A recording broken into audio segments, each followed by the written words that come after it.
He's in with a chance. For too long your work's gone unrecognised, but not tonight. It could be you. See if you're the winner. Treat it as a backhand. Go on. If it was in a brown envelope, you take it. Go on. Tonight is the National Building Awards, sponsored by Building Magazine. It's the great and the good of the building industry, all here, there in their dinner jackets. And if they're getting awards for Contractor of the Year, if they're getting awards for Project of the Year, we thought the big story of the building industry this year is the blacklisting and the corruption. And none of them appear to be getting any awards for that. So we've decided to give out awards for the most corrupt, the most blacklisters, the ones who paid the most money, the ones who sacked the most people. Round of applause for the winners. Skanska are the company who spent the most money on the blacklisting last year, over £28,000 checking individual workers to see whether they're on the blacklist. If it was on the blacklist, you were sacked.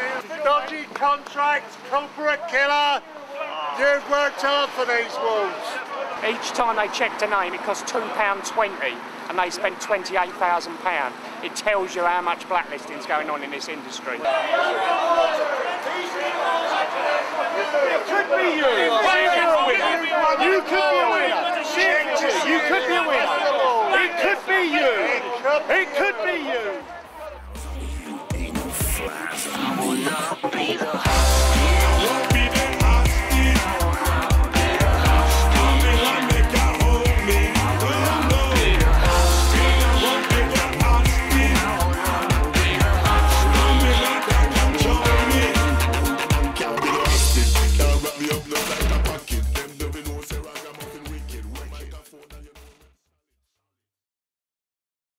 Once my name got on the blacklist, every time I applied to get a job, after 2 or 3 weeks, I'd been sacked again. If I ever became the safety rep, within literally 1 or 2 days, I'd be dismissed. The job would find some problem and they'd stop the job.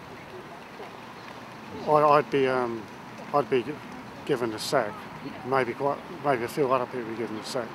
Then later on, you'd find out that the job had started with just without you, sort of thing. So. This blacklisting was very surreptitious. I was a qualified engineer. In the middle of the building boom, my kids were on milk tokens. You're very marginalised, going from one job to another job, and this getting of a job and saving some money, become very central to your way of life. Last year, a government department raided the offices of a small company in the Midlands called the Consulting Association and found these documents, these centralised files, and here's a copy of my one. This is what jobs I worked on and the fact that I raised concerns about asbestos and told people not to work in unsafe environments. In 1982, I had a serious run-in with this firm, Molan's, on a job in Hammersmith. I was elected safety rep and shop steward, and a friend of mine and myself, the firm tried to sack us about 5 times, and we were assaulted. There was a spate of physical attacks on workers at that time. It was the start of the Thatcher era, and it was a result of the pressure from the main contractor, Molan, to get rid of me because they saw my name on the blacklist. It was generally, a pretty horrific experience. An entry here about my writing an article in the Union Journal and about campaigning for social housing. In Kensington in the early 90s, building workers went out on strike to get the Asian workers on the job paid the same money as the white English and Irish workers on the job. Because of that, they've been blacklisted and they can't get jobs in the future. I worked on the Jubilee line for just over a year. Working for various firms, there was 700 electricians. The only strike that we actually took part in was a health and safety issue. The fire alarm system had gone off on London Bridge Station. The men there had been told to go back to work and ignore the fact that the fire alarm system wasn't working. After something like 9 days, everyone went back to work. When the job was over, everyone who worked on the Jubilee line became blacklisted. I was sent a file from the Information Commissioner's Office consisting of 18 pages. My whereabouts from 1997 to 2007 when I worked on construction sites. And it says on there that I'm militant, organised workers to go on strike at the drop of a hat for no reason, and it forced me to leave the construction industry because I couldn't get any work at all. You still have construction sites that are absolutely primitive. People read in their colour supplements and they see pictures of the third world, pictures that Sebastian Salgado has taken, and they think that this only happens abroad. Well, it's probably happening in a city centre very close to where you are now. The construction industry year on is the most dangerous place you can work. No one's standing up and interfering with multi-million-pound projects. I mean, men can't even secure basic holiday entitlements. 10 years after the Working Time Directive come out, and this was brought in under requisite rest periods, under health and safety. When I've been long-term unemployed in the past, when, you know, in the 70s when you had that big recession, at the start of the 80s, you knew there was going to be light at the end of the tunnel because you knew there'd be a job around the corner eventually. But this sort of thing, you know that there's a conspiracy in place with certain parties to deliberately exile you permanently. That's the most significant thing for me. There's myself, Steve Aitchison, and yet here's this poor chap, he's got a square around his face, and he's highlighted, and that was one of our branch members, Ray, Matt, who's now gone working just purely for himself because he couldn't get work anywhere. They've then mentioned on one of my pages, I'm touring the country, I think here it is, Steve Aitchison's other role, apart from becoming an anarchist, is to travel the country addressing meetings. I've got the TUC Thomas Lasbowski, Polish Solidarity Union official, acting for the Polish immigrant workers. He's now visiting sites under my tutelage, according to this. I've never met the chap in my life. I've heard he's a good lad, by the way. But, you know, it doesn't even have to be accurate. 21 Hampton Road, that dates back to about 1980. There's 41 Conway Close. That dates back to the 1970s. You could go back to 72, 73 in the 70s when there was a national building workers strike in this country that went on for some time, and eventually, after it had been resolved, about 6 months later, the building workers sent to prison over that dispute. Certainly the major construction companies conspired for revenge then, and I believe they've been doing that ever since. What do we want? Justice! When do we want it? Now! What do we want? Justice! When do we want it? Now! Justice! When do we want it? Now! When do we want justice? When do we want it? Now!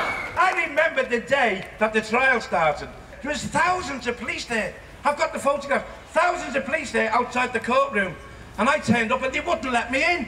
And I'm bloody sorry they did. Because when I went in there, I got 6 years.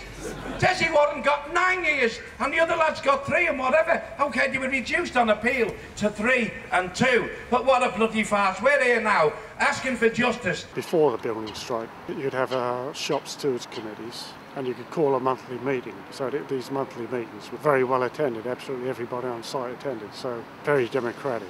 Everything was thoroughly discussed. So when the actual 72 strike came along, there was a snowball effect from one site to the next site. It was quite a powerful organisation, had a potential to get what it wanted. At the end of the great 72 strike, we went out again. We wasn't even satisfied with the pay victory we got, the £6 an hour. And we actually then doubled the pay rise. So they could see that militancy that took place, and they had to stop it. What do we want? Justice! When do we want it? Now! What do we want? Justice! When do we want it? Now! We were people from North Wales. We didn't know where these sites were, but the West Mercia Constabulary were very obliging, and they took us one by one to the sites. At the end of the day, Detective Superintendent Meredith thanked the pickets for the way they'd conducted themselves on that day. Then the conspiracy started between the government of the day, the employers, the police, the judiciary, and believe it, the Secret Service. And we have the evidence of MI5's involvement. It was just amazement because it happened so long after the event. I mean, it was months later, no arrests were made on the day. When we were in prison, we got treated like shit. And I didn't expect anything else, because we wouldn't soldier. We wouldn't wear clothes, and we wouldn't work, and we used to crap on the floor in the cell. We never, ever, ever rang that bell once while we were in prison.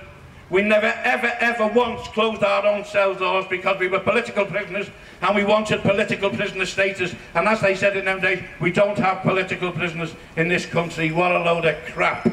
There's loads of political prisoners in this country, only they're not charged as political bloody prisoners. Desi got a terrible time. They gave him tranquilizers and, well, a cocktail, I think they mixed. They used to call it liquid cough. Effectively injected him with Parkinson's disease. Yes. He never worked after he come out of jail. He was a bloody shell. He was finished. He destroyed him, and I'll never forget the courage that that lad had.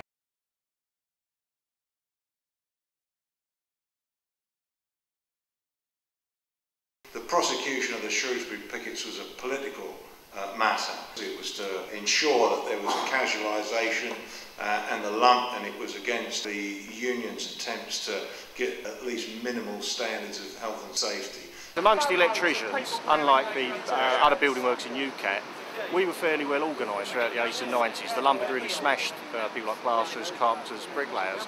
People who ran the blacklist were the union officials. We had corrupt union officials in the electricians union.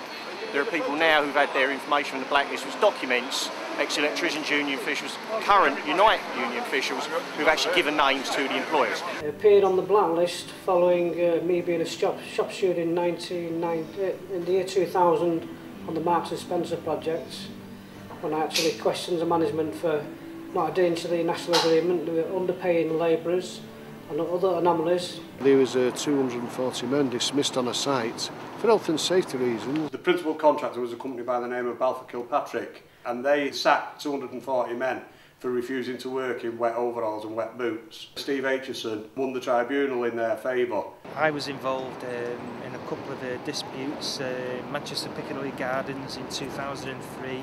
They were using labourers to connect up three-phase distribution boards, albeit wrongly, and the RCDs have a separate earth lead, and they were just tucking that away, so there was no earth protection on them. And then Manchester Royal Infirmary in 2005. A member of the Balfour Kilpatrick management team turned up and recognised myself, Steve, the other shop steward, and Tony Jones, the safety rep. I was actually the shop steward for Balfour Kilpatrick.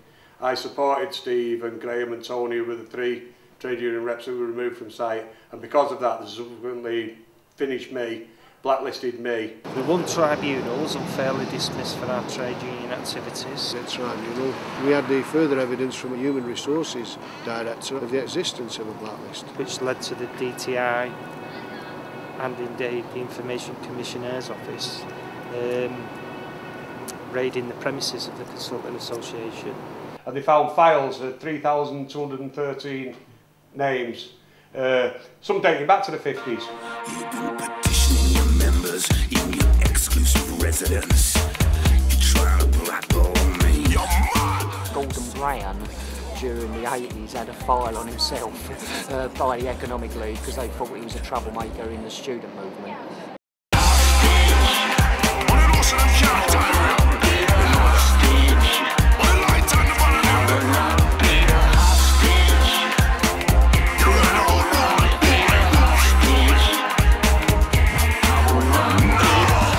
Finally secured employment after 2.5 years on Fiddler's Ferry project. He soon dismissed me, and I'm now in my 18th month outside the gates in response to not just dismissal, but a dismissal I claimed from the start was initiated by the blacklist. And the best publicity I got was when the company recently took me to the Royal Courts of Justice under the anti-terrorist laws.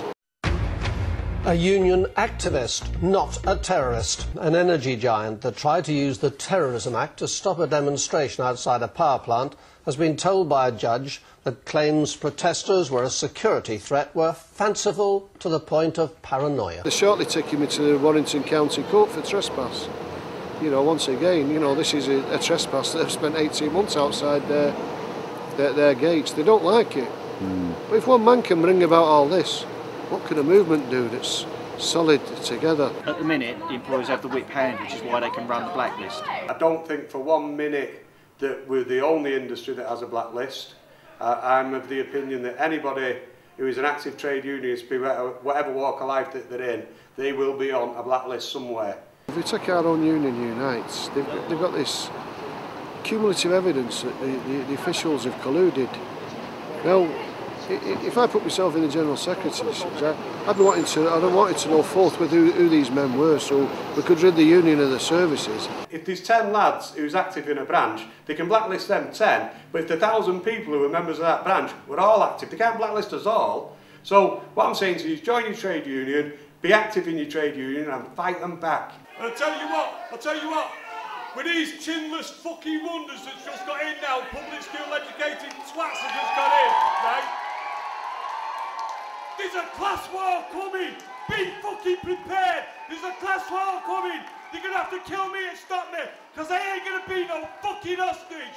Later! You've got a Tory government now, motherfuckers. You're gonna need those guys.